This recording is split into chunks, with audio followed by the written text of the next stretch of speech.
El deseado de todas las gentes. Capítulo 58. Lázaro, ven fuera. Este capítulo está basado en Lucas 10, versos 38 al 42, y Juan 11, versos 1 al 44. Entre los más constantes discípulos de Cristo se contaba Lázaro de Betania. Desde la primera ocasión en que se encontraran, su fe en Cristo había sido fuerte, su amor por Él profundo, y el Salvador le amaba mucho. En favor de Lázaro se realizó el mayor de los milagros de Cristo. El Salvador bendecía a todos los que buscaban su ayuda.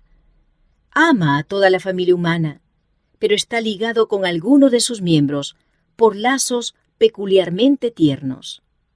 Su corazón estaba ligado con fuertes vínculos de afecto con la familia de Betania, y para un miembro de ella realizó su obra más maravillosa. Jesús hallaba con frecuencia descanso en el hogar de Lázaro.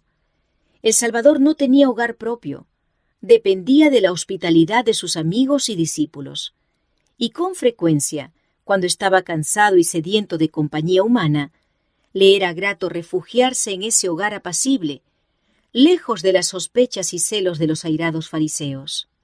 Allí encontraba una sincera bienvenida y amistad pura y santa. Allí podía hablar con sencillez y perfecta libertad, sabiendo que sus palabras serían comprendidas y atesoradas. Nuestro Salvador apreciaba un hogar tranquilo y oyentes que manifestasen interés. Sentía anhelos de ternura, cortesía y afecto humanos. Los que recibían la instrucción celestial que Él estaba siempre listo para impartir, eran grandemente bendecidos. Mientras las multitudes seguían a Cristo por los campos abiertos, les revelaba las bellezas del mundo natural. Trataba de abrir sus ojos para que las comprendiesen y pudiesen ver cómo la mano de Dios sostiene el mundo. A fin de que expresasen aprecio por la bondad y benevolencia de Dios, llamaba la atención de sus oyentes al rocío que caía suavemente, a las lluvias apacibles y al resplandeciente sol, otorgados a los buenos tanto como a los malos. Deseaba que los hombres comprendiesen mejor la consideración que Dios concede a los instrumentos humanos que creó. Pero las multitudes eran duras de entendimiento. Y en el hogar de Betania, Cristo hallaba descanso del pesado conflicto de la vida pública. Allí abría ante un auditorio que le apreciaba el libro de la providencia. En esas entrevistas privadas revelaba a sus oyentes lo que no intentaba decir a la multitud mixta. No necesitaba hablar en parábolas a sus amigos. Mientras Cristo daba sus lecciones maravillosas, María se sentaba a sus pies, escuchándole con reverencia y devoción. En una ocasión, Marta, perpleja por el afán de preparar la comida, apeló a Cristo diciendo: «Señor, ¿no tienes cuidado que mi hermana me deja servir sola? Dile pues que me ayude». Esto sucedió en ocasión de la primera visita de Cristo a Betania. El Salvador y sus discípulos acababan de hacer un viaje penoso a pie desde Jericó. Marta anhelaba proveer a su comodidad y en su ansiedad se olvidó de la cortesía debida a su huésped. Jesús le contestó con palabras llenas de mansedumbre y paciencia: «Marta, Marta, cuidadosa estás, y con las muchas cosas estás turbada. Empero una cosa es necesaria, y María escogió la buena parte, la cual no le será quitada». María atesoraba en su mente las preciosas palabras que caían de los labios del Salvador, palabras que eran más preciosas para ella que las joyas más costosas de esta tierra. La una cosa que Marta necesitaba era un espíritu de calma y devoción, una ansiedad más profunda por el conocimiento referente a la vida futura e inmortal, y las gracias necesarias para el progreso espiritual. Necesitaba menos preocupación por las cosas pasajeras y más por las cosas que perduran para siempre. Jesús quiere enseñar a sus hijos a aprovechar toda oportunidad de obtener el conocimiento que los hará sabios para la salvación. La causa de Cristo necesita personas que trabajen con cuidado y energía. Hay un amplio campo para las Martas con su celo por la obra religiosa activa, pero deben sentarse primero con María a los pies de Jesús. Sean la diligencia, la presteza y la energía santificadas por la gracia de Cristo. Y entonces la vida será un irresistible poder para el bien. El pesar penetró en el apacible hogar donde Jesús había descansado. Lázaro fue herido por una enfermedad repentina, y sus hermanas mandaron llamar al Salvador diciendo: «Señor, he aquí el que amas está enfermo». Se dieron cuenta de la violencia de la enfermedad que había abatido a su hermano, pero sabían que Cristo se había demostrado capaz de sanar toda clase de dolencias. Creían que Él simpatizaría con ellas en su angustia. Por lo tanto, no exigieron urgentemente su presencia inmediata, sino que mandaron tan solo el confiado mensaje: «El que amas está enfermo».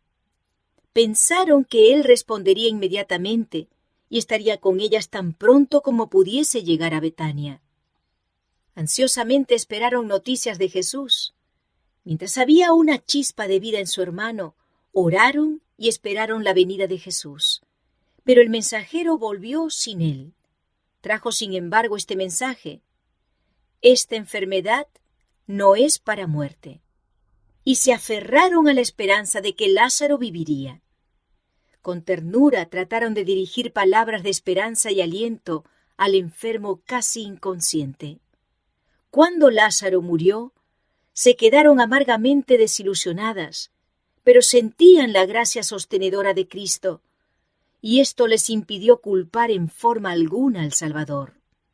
Cuando Cristo oyó el mensaje, los discípulos pensaron que lo había recibido fríamente.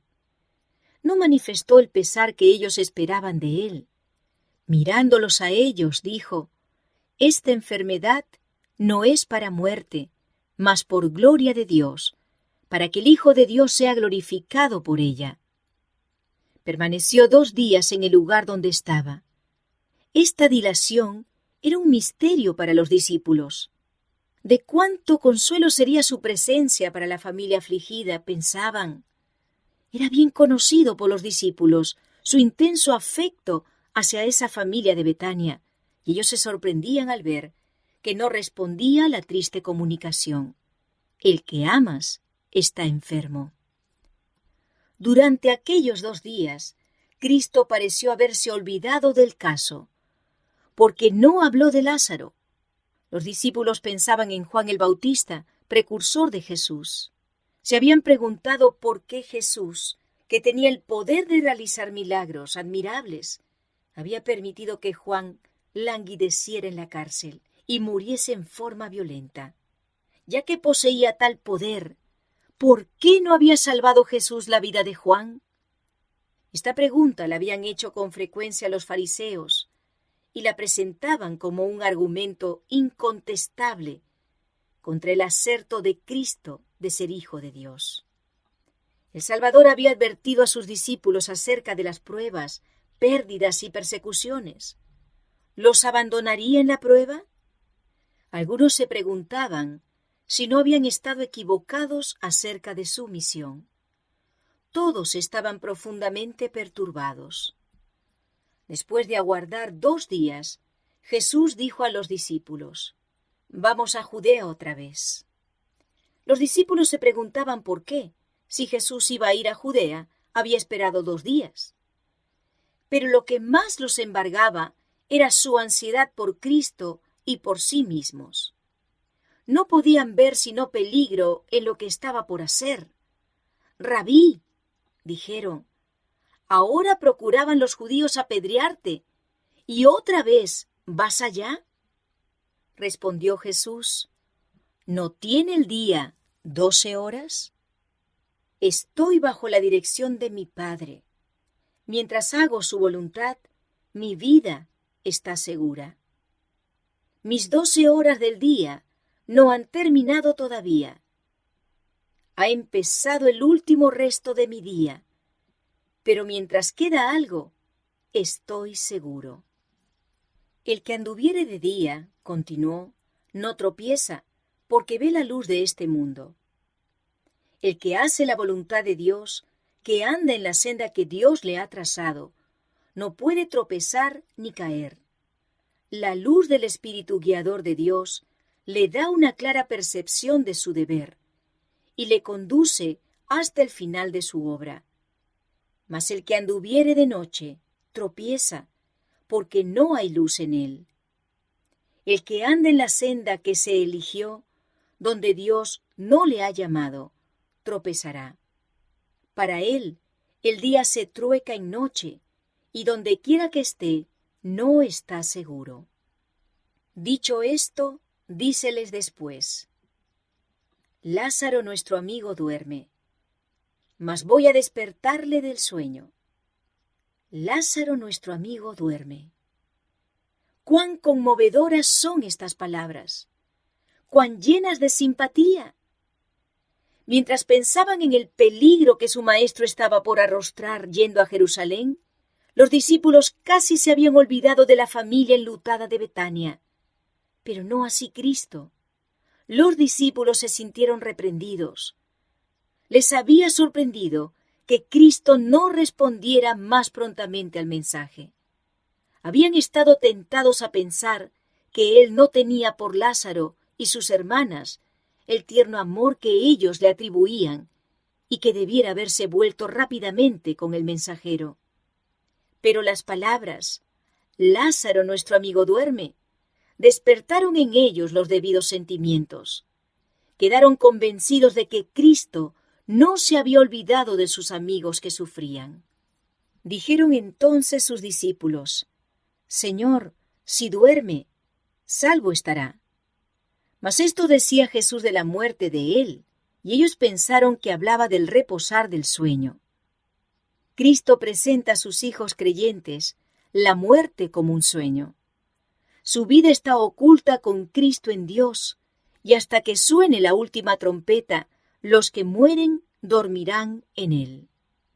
Entonces, pues, Jesús les dijo claramente: Lázaro es muerto, y huélgome por vosotros, que yo no haya estado allí, para que creáis. Mas vamos a él. Tomás no podía ver para su maestro otra cosa que la muerte si iba a Judea, pero fortaleció su ánimo y dijo a los otros discípulos: Vamos también nosotros, para que muramos con él. Conocía el odio que los judíos le tenían a Jesús. Querían lograr su muerte, pero este propósito no había tenido éxito, porque les quedaba todavía una parte del tiempo que se le había concedido. Durante ese tiempo, Jesús gozaba de la custodia de los ángeles celestiales, y aún en las regiones de Judea, donde los rabinos maquinaban cómo apresarle y darle muerte, no podía sucederle mal alguno. Los discípulos se asombraron de las palabras de Cristo cuando dijo: Lázaro es muerto, y huélgome que yo no haya estado allí. ¿Habíase mantenido el Salvador alejado por su propia voluntad del hogar de sus amigos que sufrían?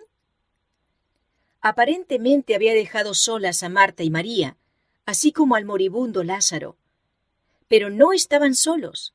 Cristo contemplaba toda la escena, y después de la muerte de Lázaro, las enlutadas hermanas fueron sostenidas por su gracia. Jesús presenció el pesar de sus corazones desgarrados, mientras su hermano luchaba con su poderoso enemigo, la muerte. Sintió los trances de su angustia y dijo a sus discípulos: Lázaro es muerto. Pero Cristo no solo tenía que pensar en aquellos a quienes amaba en Betania, tenía que considerar la educación de sus discípulos. Ellos habían de ser sus representantes ante el mundo, para que la bendición del Padre pudiese abarcar a todos. Por su causa, permitió que Lázaro muriese. Si le hubiese devuelto la salud cuando estaba enfermo, el milagro que llegó a ser la evidencia más positiva de su carácter divino no se habría realizado. Si Cristo hubiese estado en la pieza del enfermo, Lázaro no habría muerto, porque Satanás no hubiera tenido poder sobre él. La muerte no podría haber lanzado su dardo contra Lázaro en presencia del dador de la vida. Por lo tanto, Cristo permaneció lejos. Dejó que el enemigo ejerciese su poder, para luego hacerlo retroceder como enemigo vencido. Permitió que Lázaro pasase bajo el dominio de la muerte, y las hermanas apenadas vieron a su hermano puesto en la tumba. Cristo sabía que mientras mirasen el rostro muerto de su hermano, su fe en el Redentor sería probada severamente. Pero sabía que a causa de la lucha por la cual estaban pasando ahora, su fe resplandecería con fuerza mucho mayor. Permitió todos los dolores y penas que soportaron. Su tardanza no indicaba que las amase menos, pero sabía que para ellas, para Lázaro, para él mismo y para sus discípulos, había de ganarse una victoria. Por vosotros, para que creáis, a todos los que tantean para sentir la mano guiadora de Dios, el momento de mayor desaliento es cuando más cerca está la ayuda divina. Mirarán atrás con agradecimiento a la parte más oscura del camino. Sabe el Señor librar de tentación a los píos. Salen de toda tentación y prueba con una fe más firme y una experiencia más rica. Al demorar en venir a Lázaro, Jesús tenía un propósito de misericordia para con los que no le habían recibido. Tardó, a fin de que al resucitar a Lázaro pudiese dar a su pueblo obstinado e incrédulo otra evidencia de que Él era de veras la resurrección y la vida. Le costaba renunciar a toda esperanza con respecto a su pueblo, las pobres y extraviadas ovejas de la casa de Israel. Su impenitencia le partía el corazón. En su misericordia se propuso darles una evidencia más de que era el restaurador, el único que podía sacar a luz la vida y la inmortalidad. Había de ser una evidencia que los sacerdotes no podrían interpretar mal. Tal fue la razón de su demora en ir a Betania. Este milagro culminante, la resurrección de Lázaro, había de poner el sello de Dios sobre su obra y su pretensión a la divinidad. En su viaje a Betania, Jesús, de acuerdo con su costumbre, atendió a los enfermos y menesterosos. Al llegar a la aldea, mandó un mensajero a las hermanas para avisarlas de su llegada. Cristo no entró enseguida en la casa, sino que permaneció en un lugar tranquilo, al lado del camino. La gran ostentación externa manifestada por los judíos en ocasión de la muerte de un deudo no estaba en armonía con el espíritu de Cristo. Oía los lamentos de los planillones y no quería encontrarse con las hermanas en medio de la confusión. Entre los que lloraban estaban los parientes de la familia, algunos de los cuales ocupaban altos puestos de responsabilidad en Jerusalén. Entre ellos se contaban algunos de los más acervos enemigos de Cristo. Él conocía su propósito y, por lo tanto, no se hizo conocer enseguida. El mensaje fue dado a Marta con tanta reserva que las otras personas que estaban en la pieza no lo oyeron. Absorta en su pesar, María no oyó las palabras.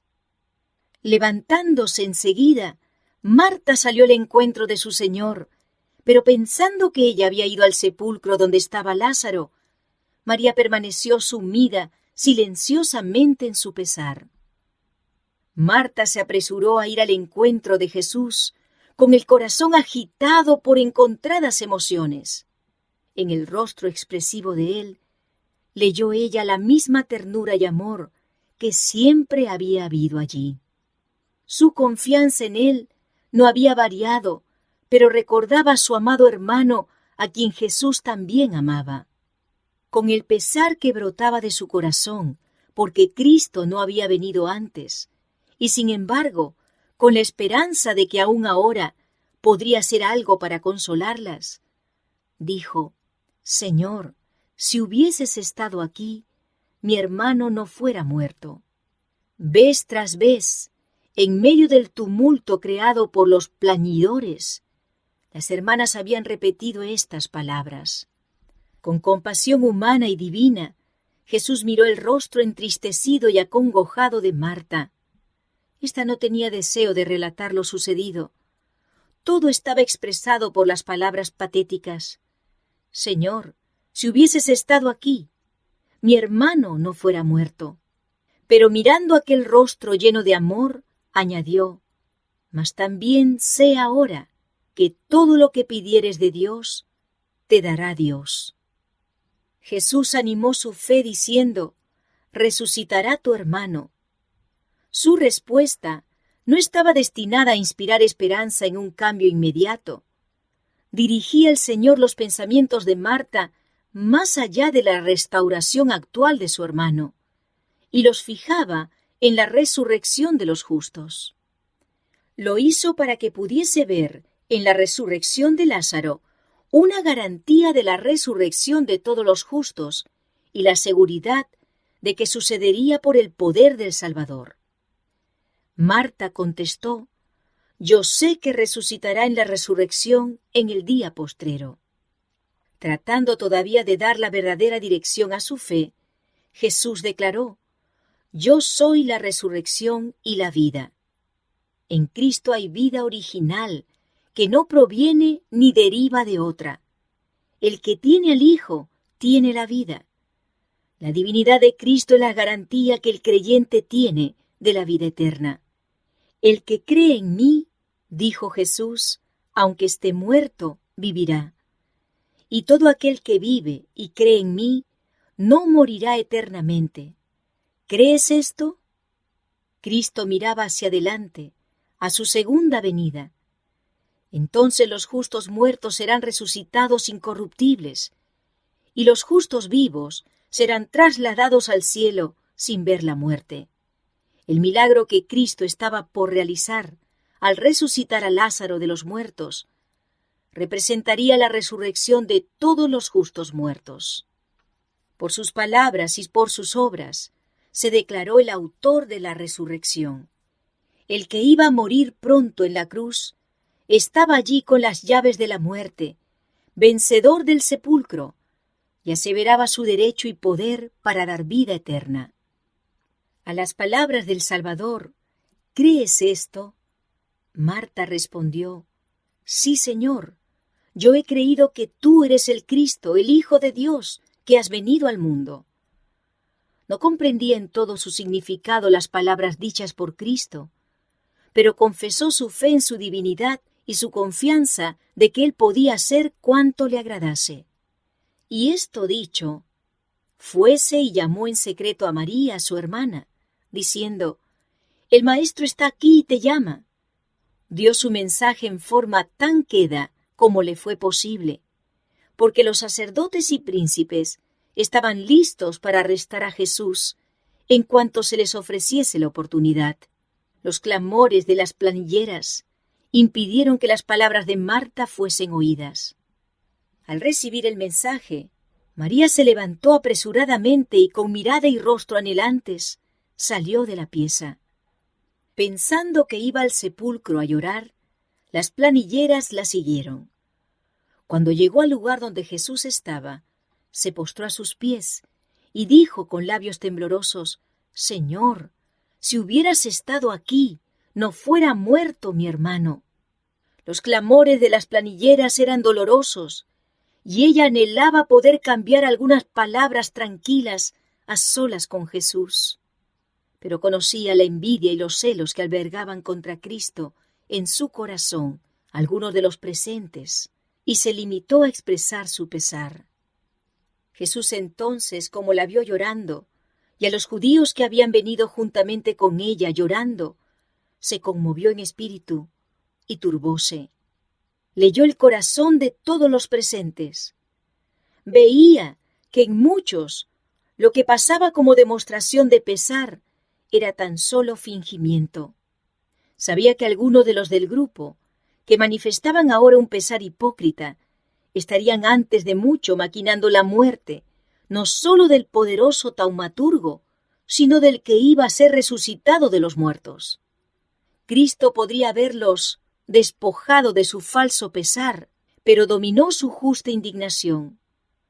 No pronunció las palabras que podría haber pronunciado con toda verdad, porque amaba a la que arrodillada a sus pies con tristeza creía verdaderamente en él. ¿Dónde le pusisteis?, preguntó. Dícenle: Señor, ven y ve. Juntos se dirigieron a la tumba. Era una escena triste.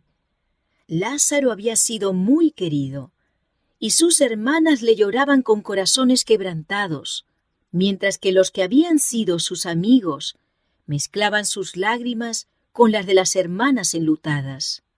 A la vista de esta angustia humana, y por el hecho de que los amigos afligidos pudiesen llorar a sus muertos, mientras el Salvador del mundo estaba al lado, lloró Jesús. Aunque era hijo de Dios, había tomado sobre sí la naturaleza humana y le conmovía el pesar humano. Su corazón compasivo y tierno se conmueve siempre de simpatía hacia los dolientes. Llora con los que lloran y se regocija con los que se regocijan. No era solo por su simpatía humana hacia María y Marta por lo que Jesús lloró.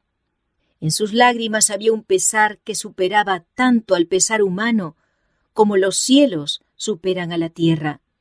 Cristo no lloraba por Lázaro, pues iba a sacarle de la tumba. Lloró porque muchos de los que estaban ahora llorando por Lázaro maquinarían pronto la muerte del que era la resurrección y la vida. Pero cuán incapaces eran los judíos de interpretar debidamente sus lágrimas. Algunos que no podían ver como causa de su pesar, sino las circunstancias externas de la escena que estaba delante de él, dijeron suavemente: «Mirad cómo le amaba». Otros, tratando de sembrar incredulidad en el corazón de los presentes, decían con irrisión: ¿no podía éste que abrió los ojos al ciego hacer que éste no muriera? Si Jesús era capaz de salvar a Lázaro, ¿por qué le dejó morir? Con ojo profético, Cristo vio la enemistad de los fariseos y saduceos. Sabía que estaban premeditando su muerte. Sabía que algunos de los que ahora manifestaban aparentemente tanta simpatía no tardarían en cerrarse la puerta de la esperanza y los portales de la ciudad de Dios. Estaba por producirse en su humillación y crucifixión una escena que traería como resultado la destrucción de Jerusalén, y en esa ocasión nadie lloraría a los muertos. La retribución que iba a caer sobre Jerusalén quedó plenamente retratada delante de él. Vio a Jerusalén rodeada por las legiones romanas. Sabía que muchos de los que estaban llorando a Lázaro morirían en el sitio de la ciudad y sin esperanza. No lloró Cristo solo por la escena que tenía delante de sí. Descansaba sobre él el peso de la tristeza de los siglos. Vio los terribles efectos de la transgresión de la ley de Dios. Vio que en la historia del mundo, empezando con la muerte de Abel, había existido sin cesar el conflicto entre lo bueno y lo malo. Mirando a través de los años venideros, vio los sufrimientos y el pesar, las lágrimas y la muerte que habían de ser la suerte de los hombres. Su corazón fue traspasado por el dolor de la familia humana, de todos los siglos y de todos los países. Los ayes de la raza pecaminosa pesaban sobre su alma, y la fuente de sus lágrimas estalló mientras anhelaba aliviar toda su angustia. Y Jesús, conmoviéndose otra vez en sí mismo, vino al sepulcro. Lázaro había sido puesto en una cueva rocosa, y una piedra maciza había sido puesta frente a la entrada. «Quitad la piedra», dijo Cristo. Pensando que él deseaba tan solo mirar al muerto, Marta objetó, diciendo que el cuerpo había estado sepultado 4 días y que la corrupción había empezado ya su obra. Esta declaración hecha antes de la resurrección de Lázaro, no dejó a los enemigos de Cristo lugar para decir que había subterfugio. En lo pasado, los fariseos habían hecho circular falsas declaraciones acerca de las más maravillosas manifestaciones del poder de Dios. Cuando Cristo devolvió la vida a la hija de Jairo, había dicho: «La muchacha no es muerta, mas duerme». Como ella había estado enferma tan solo un corto tiempo y fue resucitada inmediatamente después de su muerte, los fariseos declararon que la niña no había muerto, que Cristo mismo había dicho que estaba tan solo dormida. Habían tratado de dar la impresión de que Cristo no podía sanar a los enfermos, que había engaños en sus milagros. Pero en este caso, nadie podía negar que Lázaro había muerto. Cuando el Señor está por hacer una obra, Satanás induce a alguno a objetar. «Quitad la piedra», dijo Cristo. «En cuanto sea posible, preparad el camino para mi obra». Pero la naturaleza positiva y ambiciosa de Marta se manifestó. Ella no quería que el cuerpo ya en descomposición fuese expuesto a las miradas. El corazón humano es tardo para comprender las palabras de Cristo, y la fe de Marta no había asimilado el verdadero significado de su promesa. Cristo reprendió a Marta, pero sus palabras fueron pronunciadas con la mayor amabilidad. ¿No te he dicho que si creyeres, verás la gloria de Dios? ¿Por qué habríais de dudar de mi poder? ¿Por qué razonar contrariamente a mis requerimientos? Tenéis mi palabra. Si queréis creer, veréis la gloria de Dios. Las imposibilidades naturales no pueden impedir la obra del Omnipotente. El escepticismo y la incredulidad no son humildad. La creencia implícita en la palabra de Cristo es verdadera humildad, verdadera entrega propia. «Quitad la piedra». Cristo podría haber ordenado a la piedra que se apartase y habría obedecido a su voz. Podría haber ordenado a los ángeles que estaban a su lado que la sacasen. A su orden, manos invisibles habrían removido la piedra, pero había de ser sacada por manos humanas. Así Cristo quería mostrar que la humanidad ha de cooperar con la divinidad. No se pide al poder divino que haga lo que el poder humano puede hacer. Dios no hace a un lado la ayuda del hombre. Le fortalece y coopera con él mientras emplea las facultades y capacidades que se le dan. La orden se cumplió. La piedra fue puesta a un lado. Todo fue hecho abierta y deliberadamente. Se dio a todos oportunidad de ver que no había engaño. Allí estaba el cuerpo de Lázaro en su tumba rocosa, frío y silencioso en la muerte. Los clamores de los plañidores se acallan. Sorprendida y expectante, la congregación está alrededor del sepulcro, esperando lo que ha de seguir. Sereno, Cristo está de pie delante de la tumba. Una solemnidad sagrada descansa sobre todos los presentes. Cristo se acerca aún más al sepulcro y alzando los ojos al cielo dice: «Padre, gracias te doy que me has oído». No mucho tiempo antes de esto, los enemigos de Cristo le habían acusado de blasfemia y habían recogido piedras para arrojárselas porque aseveraba ser hijo de Dios. Le acusaron de realizar milagros por el poder de Satanás. Pero aquí Cristo llama a Dios su Padre y con perfecta confianza declara que es hijo de Dios. En todo lo que hacía, Cristo cooperaba con su Padre. Siempre se esmeraba por hacer evidente que no realizaba su obra independientemente. Era por la fe y la oración como hacía sus milagros. Cristo deseaba que todos conociesen su relación con su Padre. «Padre», dijo, «gracias te doy que me has oído, que yo sabía que siempre me oyes, mas por causa de la compañía que está alrededor, lo dije, para que crean que tú me has enviado». En esta ocasión, los discípulos y la gente iban a recibir la evidencia más convincente de la relación que existía entre Cristo y Dios. Se les había de demostrar que el aserto de Cristo no era una mentira. Y habiendo dicho estas cosas, clamó a gran voz: «Lázaro, ven fuera». Su voz, clara y penetrante, entra en los oídos del muerto. La divinidad fulgura a través de la humanidad. En su rostro, iluminado por la gloria de Dios, la gente ve la seguridad de su poder. Cada ojo está fijo en la entrada de la cueva. Cada oído está atento al menor sonido.